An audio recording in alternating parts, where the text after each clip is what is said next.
Mr. Marty Show.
Welcome to the show. Welcome to the show. Welcome to the show. Welcome to the show. Oh, oh, Mr. Marty Show. Mr. Marty Show. So glad you're here. So glad you're here, my friend. Pull up a chair. Gonna fill you with joy. Fill you with such great cheer. You're gonna let out a great big cheer. Wow, that's out of tune. Great big cheer. Now it's in tune.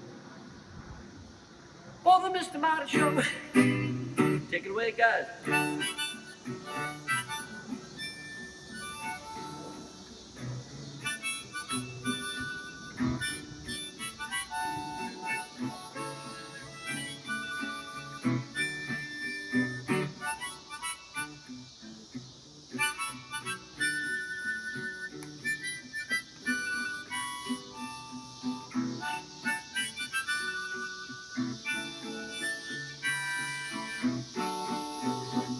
I'm the Mr. Marty Show.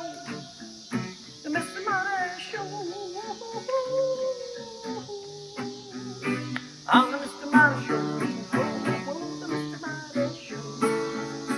The Mr. Marty Show. The Mr. Marty Show. The Mr. Marty Show. Here comes that train. There goes that train. The Mr. Marty Show. The Mr. Marty Show. Oh, oh, the Mr. Marty Show. The Mr. Marty Show.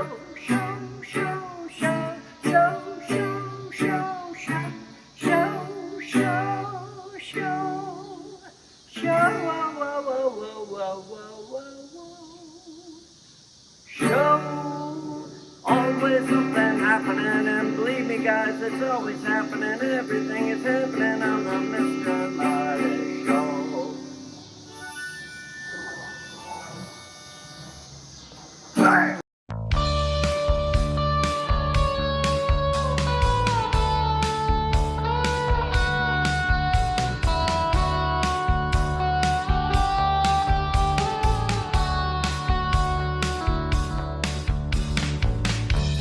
Soft, sultry summer haze,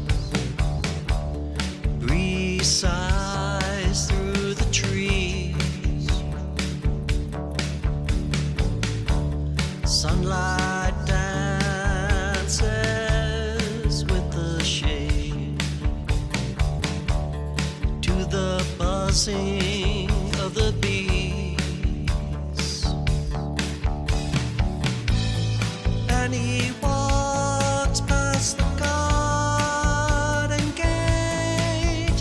Her dress flows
reassures with a smile.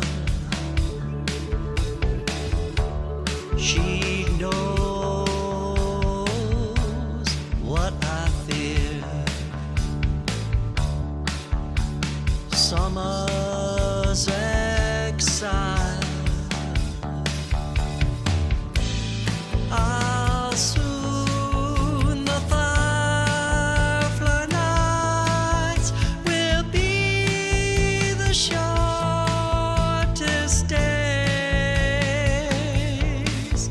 I'll miss the warmth of the light. Hear the children play. It's the last day of summer.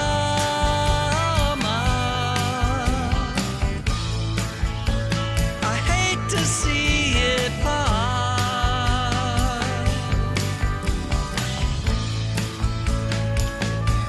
A deepening slumber's about to start.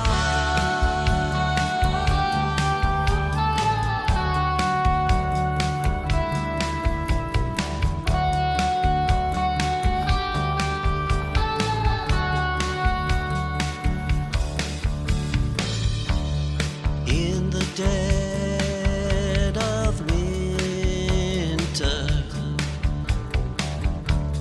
trees stark and bare. In the depth of my frozen soul, summer is still there. Towering thunderclouds, my heart will hold fast to remember and to treasure this summer day, the last. This is the last day of summer.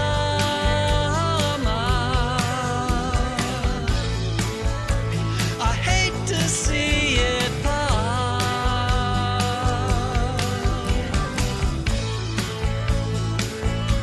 A deepening slumber's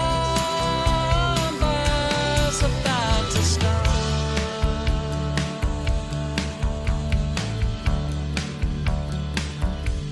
About to start.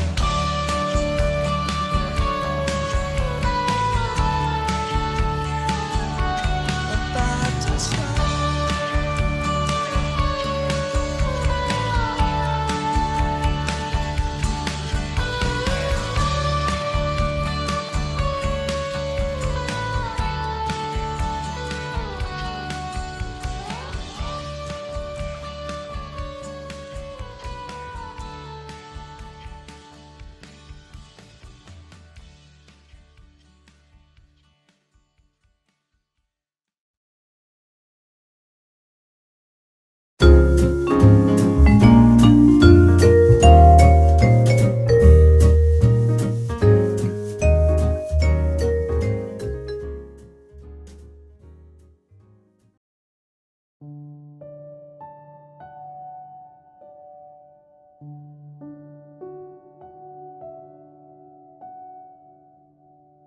Hi, Mr. Marty fans. Ma Gilmore here, and I'm with Jay. Yeah, today is September 11th, and we are remembering our tragedy that happened and on this day. It's hard to even talk about it because it seems so fresh in our memories that just saying the words 9/11 brings up so much emotion, so much fear, so many questions. So, Mary Jo, if you could say something about 9/11. Well, 9/11 is one of those events that's like the assassination of President Kennedy. You will never forget where you were at when you heard the news. Well, I was at work at Beacon Hill at the time, and we were all by the reception desk when we heard the news. And like, at first it's like, oh no, this isn't real, what's going on and this and that. And then we started watching. And you see the one plane hit, you see the second plane hit, like you said.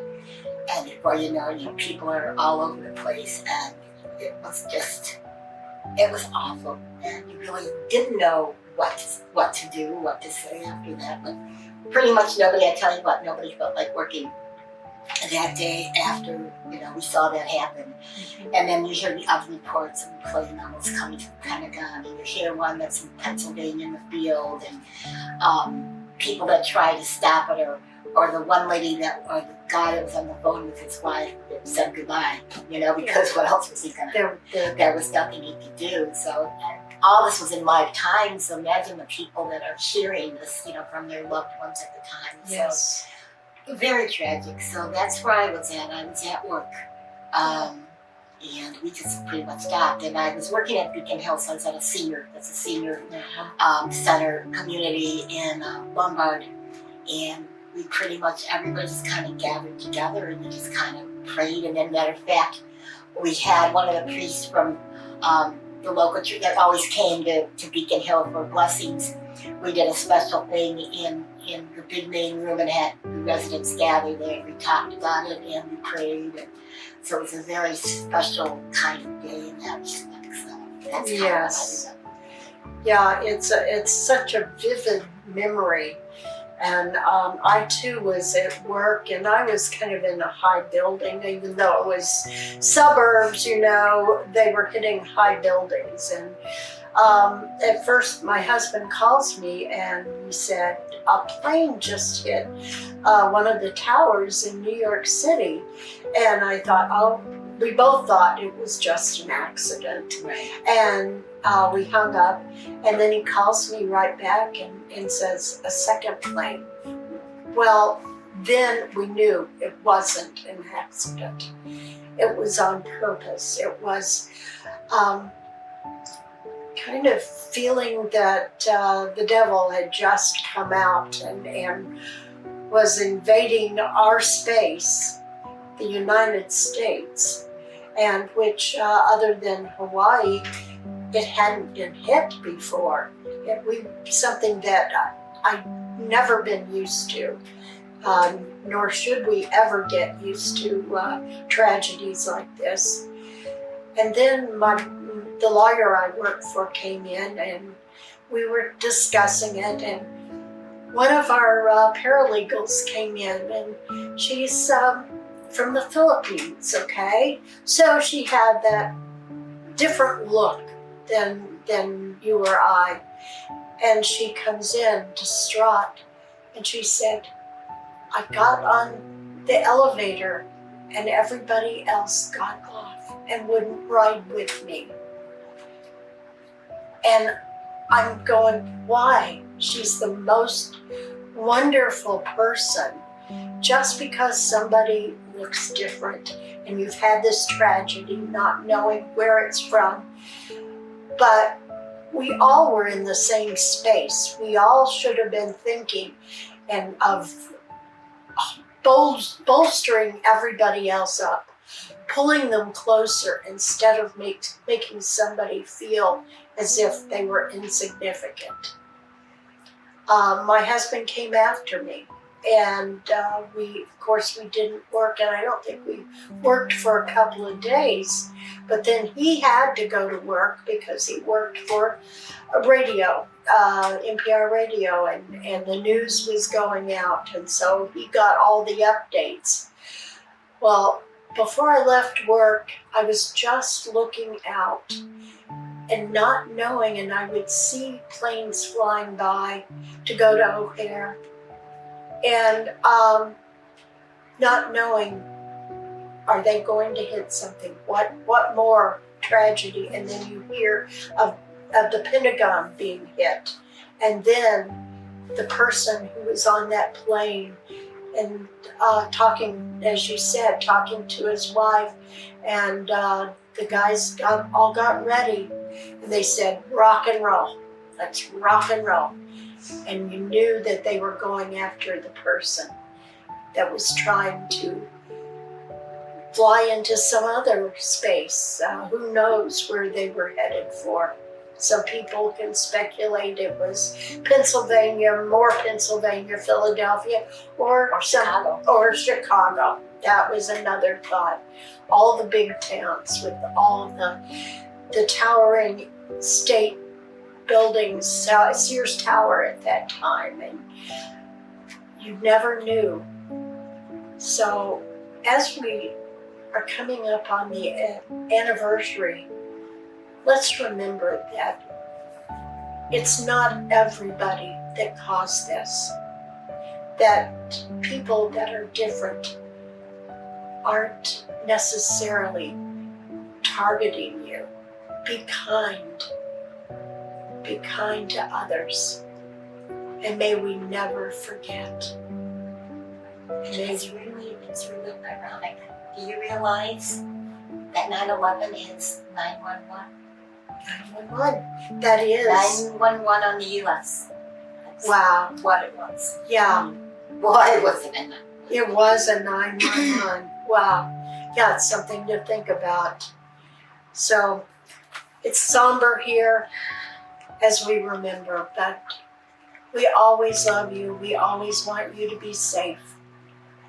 And as always, may there always be peace in your heart and peace in this world.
have a very solemn theme this week, Mr. Marty fans, remembering 9/11. We're here in Naperville at the 9/11 Memorial, which honors one of their local heroes, Commander Dan Shonower, who died in the attack on the Pentagon. And this memorial incorporates rubble from the Pentagon site, a steel beam from the World Trade Center, and granite from where Flight 93 crashed in Pennsylvania. And also has a wall surrounding it of modeling the faces of people who died at the World Trade Center, model made by local school children. And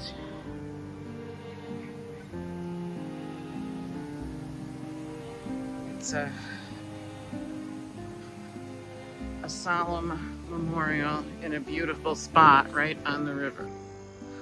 Our second stop here is in Cantigny Park in Wheaton, and their 9/11 memorial also incorporates beams, steel beams from the World Trade Center. The memorial here in Oak Brook is different. It's a memorial garden to all Americans affected by the tragedy of 9/11, designed to bring comfort and solace. So here you have it on this beautiful day.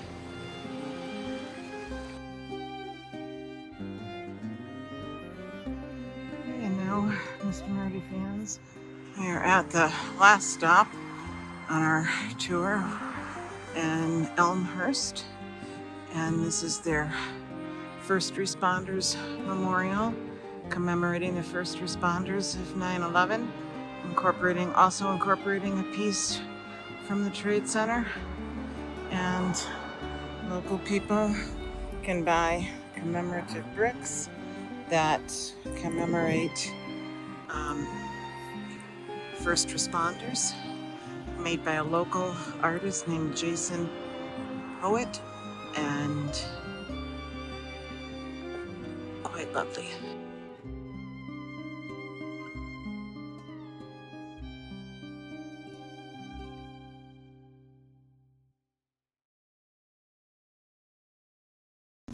And now, 30 seconds of cue.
Sit down, we gotta talk.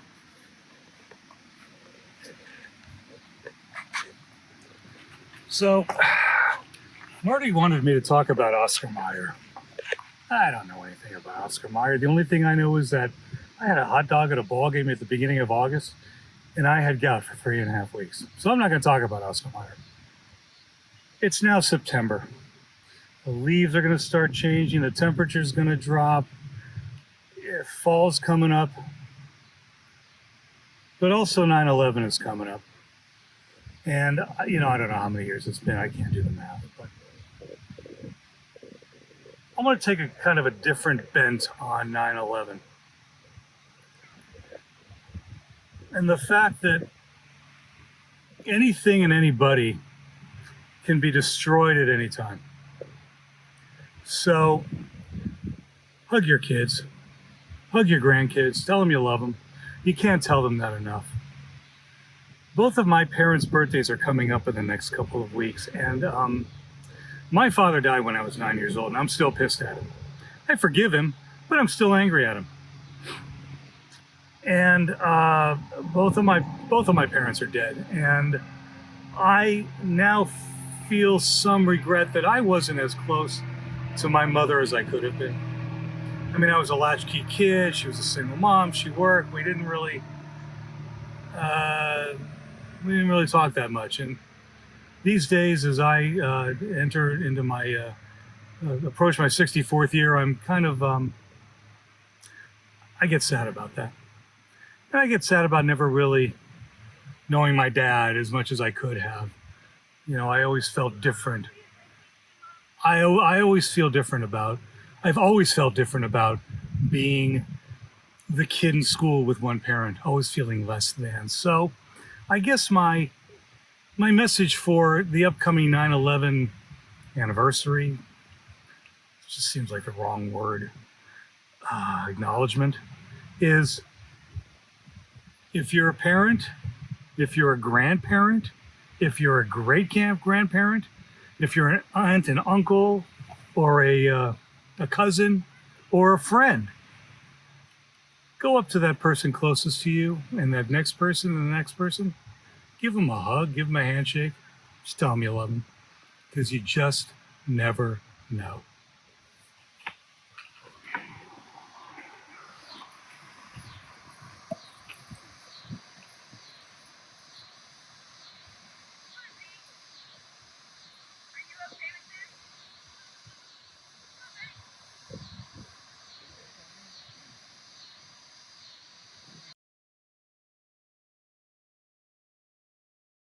Series of some traditional reels, and one we wrote is a trio.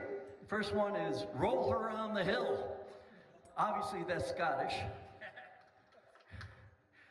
This is a Celtic joke there.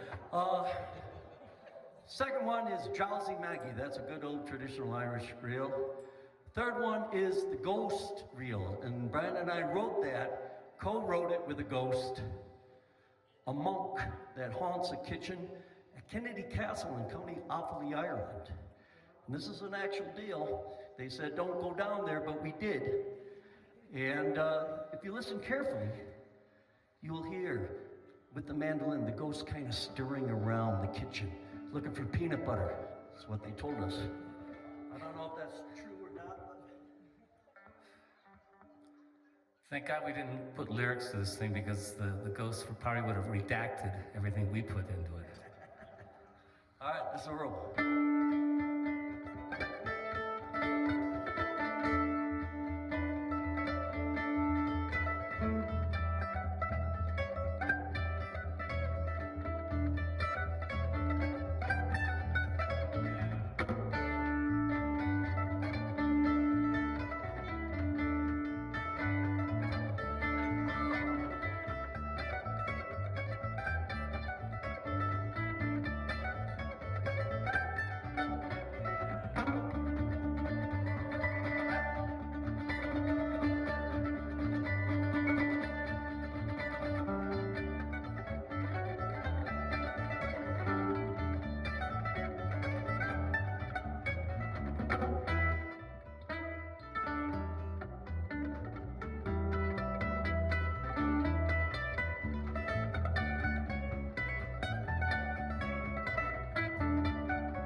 Mr. Marty fans, Ma Gilmore here, coming to you on a very somber day, the remembrance of 9/11. I know we all know where we were when we heard the news of each plane as it landed into the tower, each plane that landed in the field of Pennsylvania and the Pentagon.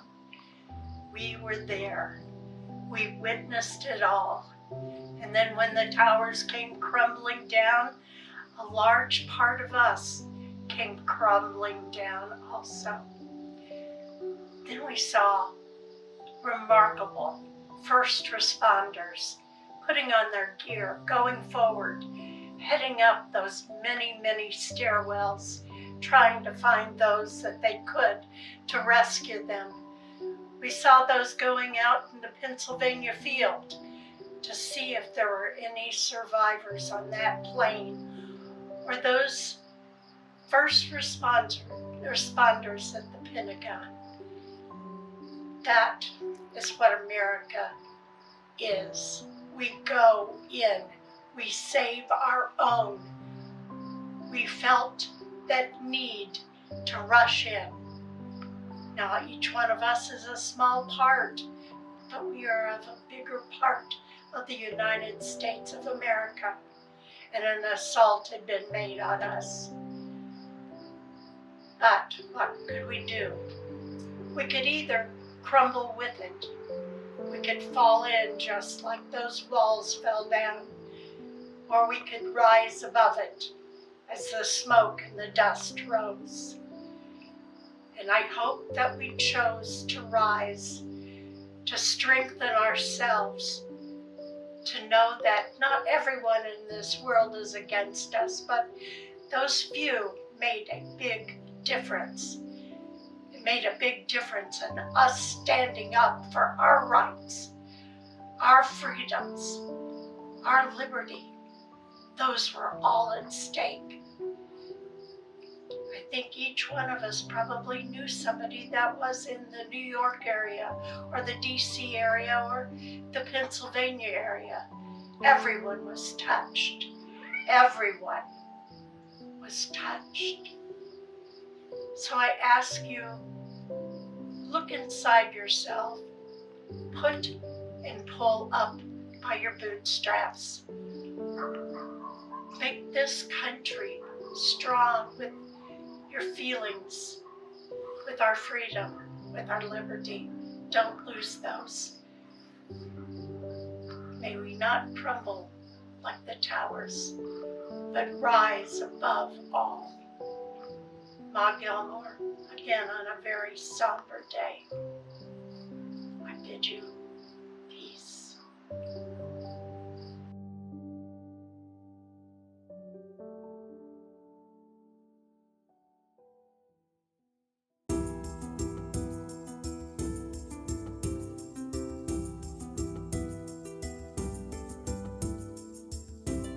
Hello, class. Another pair of glasses today. I'm still trying to figure out the real me, but never mind that. Continuing with our odes on the states. Oregon. Oregon's origin is kind of a mystery. The earliest known reference to the word is from a 1765 funding proposal written by Robert Rogers, an American-born British Army officer, to King George III. Rogers wanted money for an expedition to locate the Northwest Passage, hopefully by following a river that Native Americans called Oregon, according to Rogers. But it's not clear where Rogers heard the term, or even what river it's originally referred to. One theory is that it comes from an Algonquin word, Oregon, for the Ohio River. Another is that it hails from Oregon, a Chinook Wawa term for candlefish that could have gotten co-opted for one of their habitats too, British Columbia's Fraser River. Whatever the case, Rogers eventually enlisted one Jonathan Carver for the Northwest Passage expedition, and Carver mentioned the Oregon, or River of the West, in his published journals from the trip. So Carver gets credit for popularizing Oregon among English speakers, but we're still pretty sure, much in the dark, about the etymological Oregon Trail before that. Oregon. Mystery. Pennsylvania. Oh, when I think of Pennsylvania, I think of Hershey. Hershey, Pennsylvania. But anyway, I digress. You might have assumed the Commonwealth of Pennsylvania was named after its founder, William Penn. But it was actually named for his father, also William Penn. Penn Sr. had fronted the king a bunch of money to restore the Navy in the aftermath of England's Civil War, and Charles repaid it after Penn's death by granting his son land in the New World. Sylvania comes from the Latin word for woods, so Pennsylvania means Penn's woods.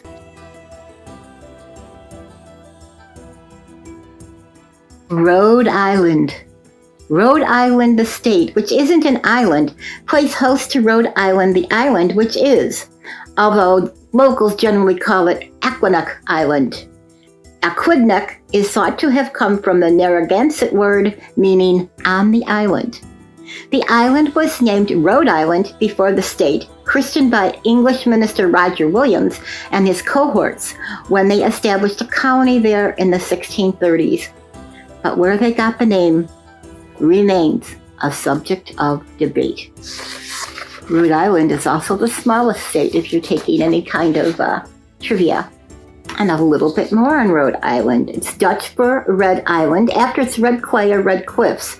But what really happened is more convoluted because we don't have any written account from Block himself. What we do have is a 1625 breakdown of the region by Dutch geographer Jean Zotlaert, who presumably did have access to Block's journals. In it, the Laet mentions een Robak Eikenderken, or a reddish island. Sure, it's possible that phrase got angel ties to Rhode Island, but it's also popular that Williams and friends took Verrazzo's nod to Rhodes and ran with it. Either way, Block didn't name any part of the region Root Agerlant, nor did Vesuvia name it Rhode Island. All these roads, lead to nowhere. Tennessee. Tennessee was named after Cherokee village Tennessee, though nobody quite sure what the word itself meant. Now here's a bonus Tennessee name origin. Playwright Tennessee Williams was born Thomas Lanier Williams III. People nicknamed him Tennessee in college because of his strong Southern accent. He did briefly live there, but he spent most of his early life in Mississippi and Missouri. Missouri Williams doesn't sound quite right. Tennessee. Texas. Stars are burning on deep in the heart of Texas. Okay, enough of that, guys. All right, let's get back. The Dakotas aren't the only states with a friendly etymology. Texas derives from Taisha, a word used by the Hassani for friends or allies. Spanish settlers Hispanicized it to Texas, and then English speakers Angelicized it to Texas. So now you also know why the Lone Star State's motto is friendship. All right, class, that is all for now. Stay tuned as we conclude our series on the states, and have a good evening. Bye for now.